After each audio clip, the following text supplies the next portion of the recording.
నమస్తే. ఈరోజు మనతో చాలా విశిష్టమైన వ్యక్తి ఉన్నారు. 2 తెలుగు రాష్ట్రాలకి సంబంధించిన మెగా ఫ్యామిలీ అందరికీ ఈరోజు పండగ కానుంది. ఆవిడెవరో కాదు, ముద్దుగా అందరూ అంజనమ్మ అని పిలుచుకునే మన చిరంజీవి గారి తల్లిగారైన అంజనాదేవి గారు. అమ్మ నమస్తే. నమస్తే అండి. అమ్మ సినీ కళామ తల్లికి 3 స్టార్స్ని ఇచ్చారు. అదేవిధంగా 6 మళ్ళీ యువతరాన్ని ఇచ్చారు.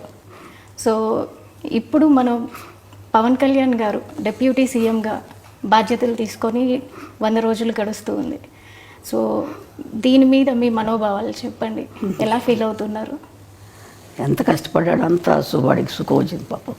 ఇప్పుడు అంత కష్టపడాలి కదా, ఇంకా ఎక్కువ కష్టపడాలి.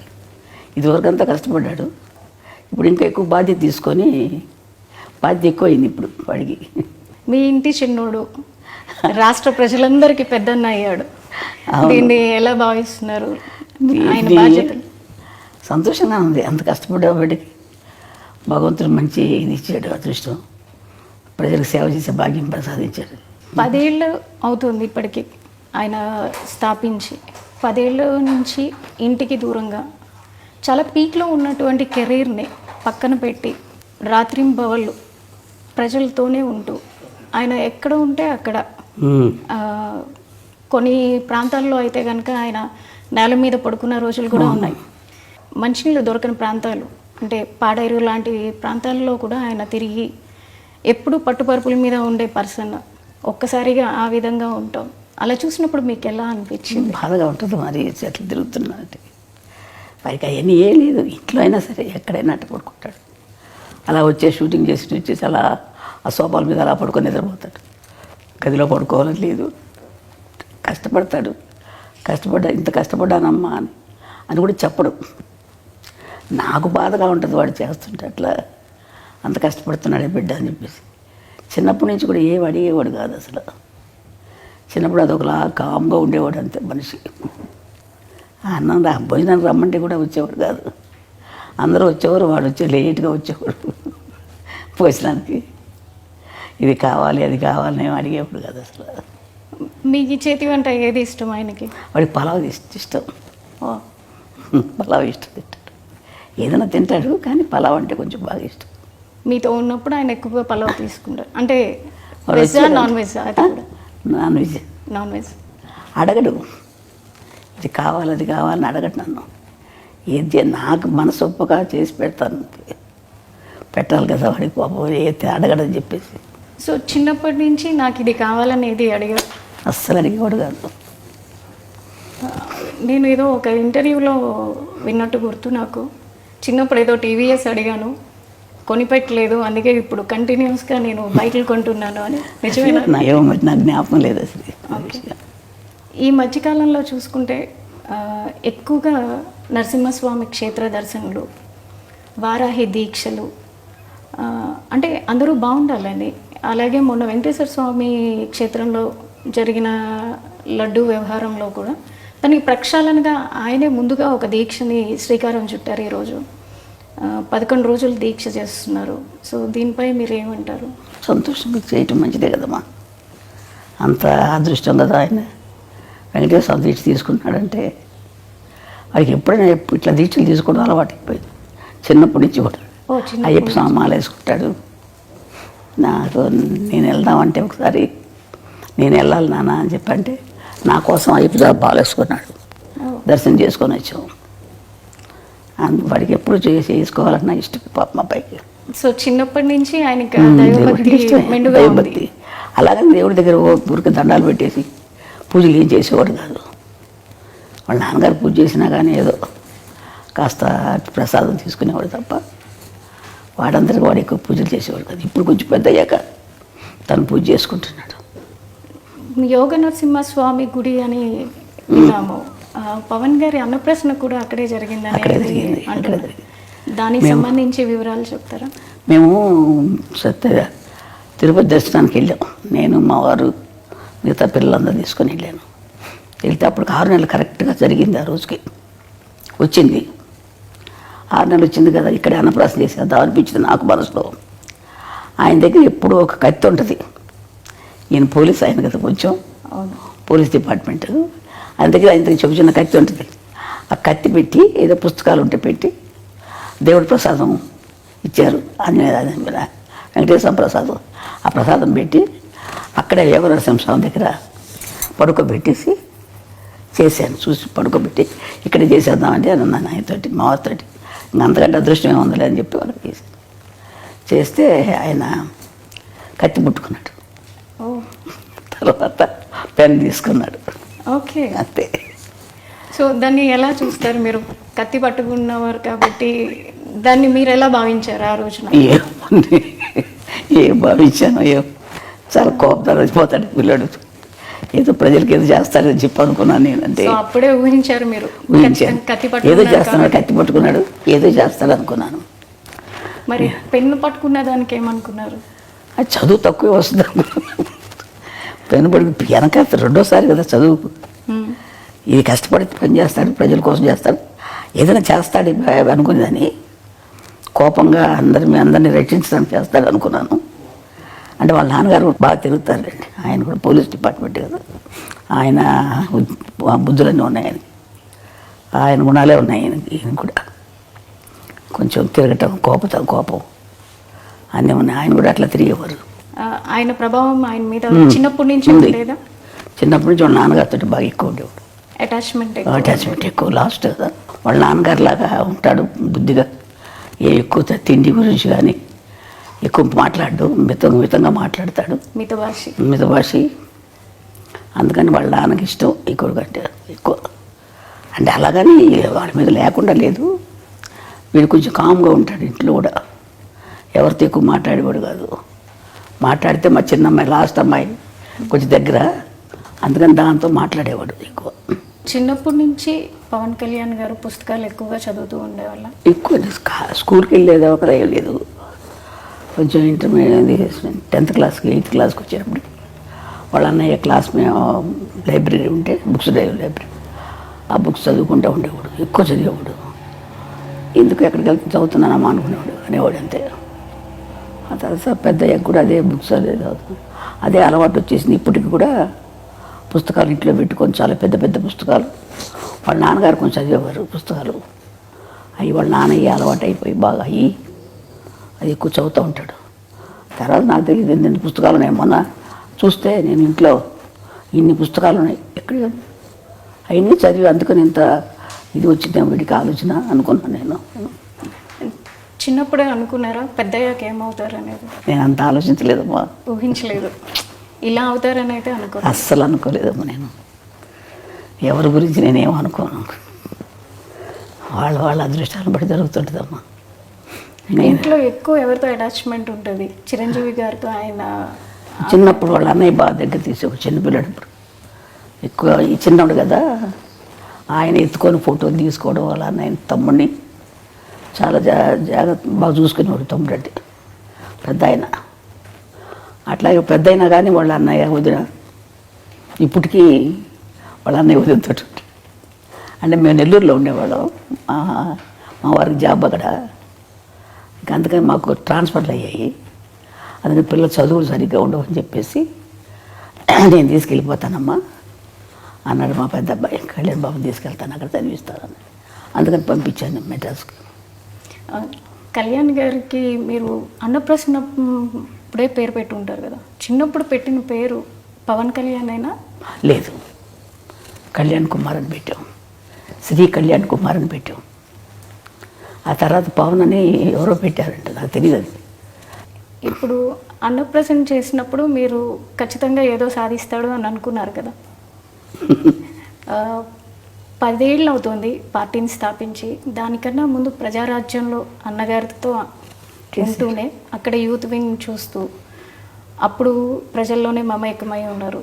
అప్పటికే ఆయన సినిమాల్లో ఒక చేస్తున్నారు, కొంచెం ఎదుగుతూ ఉన్నారు. అంటే మళ్ళీ పార్టీల వైపు మొగ్గుతున్నప్పుడు మీరు ఎలా భావించారు? నాకు ఎందుకు ఈ పార్టీలు మనకి సినిమాల్లో చేసుకుంటే బాగుంటుంది కదా అనిపించింది నాకు. అనిపించిన వాడి ఇష్టం, మనం ఏం చెప్పగలం. అవి చేస్తానమ్మా, ఇది చేస్తానని. సో మీరు వాదించారా అప్పట్లో? వాదించలేదు, నేను ఎక్కువ వాదించను అసలు. వాడి ఇష్టం, వాళ్ళు పెద్దోళ్ళు అయిపోయారు, వాళ్ళ ఆలోచనలు వాళ్ళకు ఉంటాయి కదా. మనకు పెద్ద నాలెడ్జ్ ఉంటుంది, వాళ్ళకున్నంత ఉండదు కదా మనకి మాకు అని చెప్పి నేనేం ఎక్కువ వాదించేదాన్ని కదా. అడిగేదాన్ని, నాన్న సినిమాలు చేసుకోకూడదా, ఎందుకు ఇది మనకి ఇదంటే, ఏం లేదమ్మా అది ఇది అన్నీ చేసుకుంటాను. సో కొన్ని ఇంటర్వ్యూల్లో చిరంజీవి గారు కూడా ఒకానొక టైంలో ఏమైపోతాడో, కళ్యాణ్ గారు ఎక్కువగా పుస్తకాలు చదవడం, ఎక్కడన్నా ఏదైనా చిన్న అన్యాయం జరిగినా దాని వైపు ఆయన మొగ్గు చూపడం, ముందు దూకుతాడు దాన్ని. అది చూసిన తర్వాత నేను ఒకానొక టైంలో ఎక్కడ ఒక రెబల్ అయిపోతారో అని భయపడిన రోజులు కూడా ఉన్నాయి అన్నారు. సో మీరు కూడా అట్లా ఏమన్నా? నేను అంత ఆలోచన నేను లేనప్పుడు, దగ్గర లేను. మేము నెల్లూరులో ఉండేవాళ్ళు, మాకు తెలియదు, అది వాళ్ళ అన్నయ్య తెలుసు.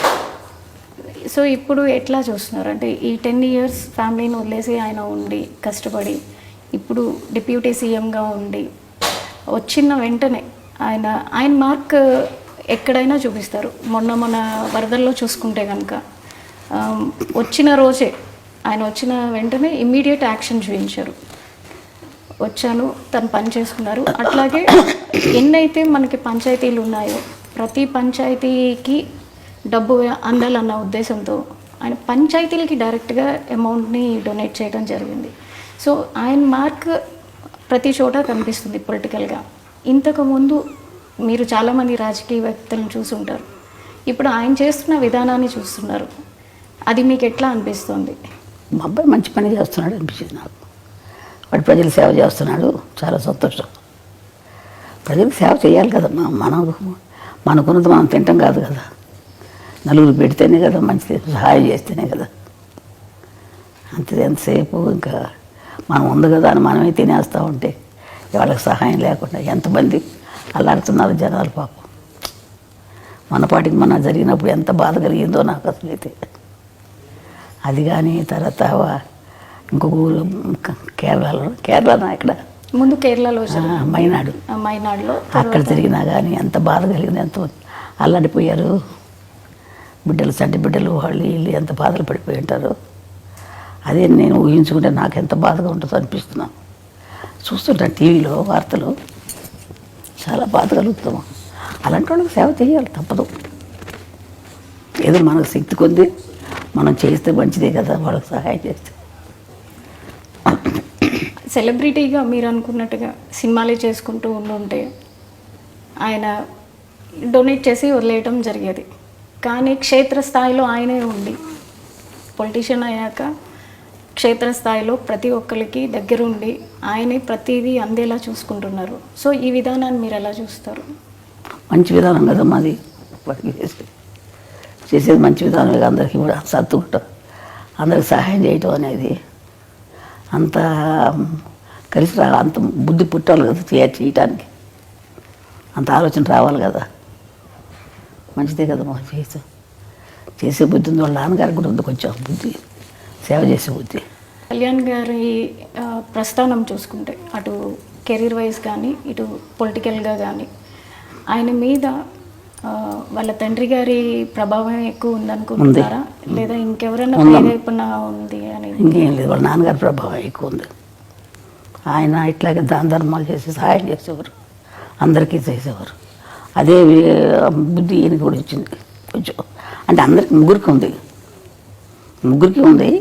కొంచెం. ఈయన ఎక్కువ రాజకీయాలు ఉండబట్టి ఎక్కువగా కలిగేసుకుంటారు. సినిమా ఫీల్డ్లో ఉండగా కూడా అందరికీ సహాయం చేసేవాడు, సినిమాలు యాక్ట్ చేసేటప్పుడు కూడా. ఇప్పుడు మీరు డిప్యూటీ సీఎంగా మీ అబ్బాయిని చూస్తున్నారు, తర్వాత నెక్స్ట్ ఇంకేమన్నా ఎదగాలని అనుకుంటున్నారా? ఏ స్థాయిలో మీ అబ్బాయిని చూడాలనుకుంటున్నారు? నేను అంత ఆశ లేదమ్మా నాకు, నేను అంత ఆశపడలేదు, అంత ఆలోచించలేదు. దేవుడు ఎలా చేస్తారో జరుగుతుంది అంతే. అంటే నేషనల్ వైడ్గా కూడా ఆయన మార్క్ పొలిటీషియన్గా మిగతా పొలిటీషియన్తో కంపేర్ చేసుకుంటే కనుక కళ్యాణ్ బాబు గారు వెళ్తున్న విధానం కావచ్చు, అటు డివోషనల్గా కావచ్చు, బీజేపీతో అలయన్స్ అవటం వల్ల కావచ్చు, ప్రతి ఒక్కరిలోనూ ఒక చైతన్యం వస్తుంది. సో ఆయన నేషనల్ లీడర్గా ఎదగాలని మీరు కూడా అందరితో పాటు ఆశిస్తున్నారు అనుకుంటా. వాడు ఇప్పుడు అనుకోలేదు కదా ఇలా ఇప్పుడు సీఎం అవుతాడు, అదే అలా జరుగుతుంది, ఆటోమేటిక్గా అవి జరుగుతాయి అట్లా. అంతే కదా, మనం ఆలోచించేది కొద్దిగా జరగవు కదా. దేవుడు ఎట్లా చేసుకుంటారు, భగవంతుడు ఎట్లా చేస్తాడు అట్లా చెప్తాడు. పవన్ కళ్యాణ్ గారు వారి తండ్రి గారైన వెంకట్రావు గారి నుంచి చాలా వరకు ఆయన బుద్ధులే క్యారీ ఫార్వర్డ్ అయినాయి అని మీరు చెప్పారు. అదేవిధంగా ఆయన వెళ్ళే పద్ధతిలోనే కళ్యాణ్ గారు కూడా ఎక్కువగా వెళ్తూ ఉంటారు. కళ్యాణ్ గారికి చిన్నప్పుడు వారి తండ్రితో ఏ విధమైనటువంటి బాండింగ్ ఉండేది? ఎక్కువ ఆయనతోటి బాగానే ఉండేవాడు. చిన్నప్పుడు కొంచెం పట్టుదల ఎక్కువ అయింది పిల్లడికి. ఏదైనా సరే నాకు ఇది కావాలంటే కావాలంతే, చెయ్యాలనుకుంటే చేస్తాడు.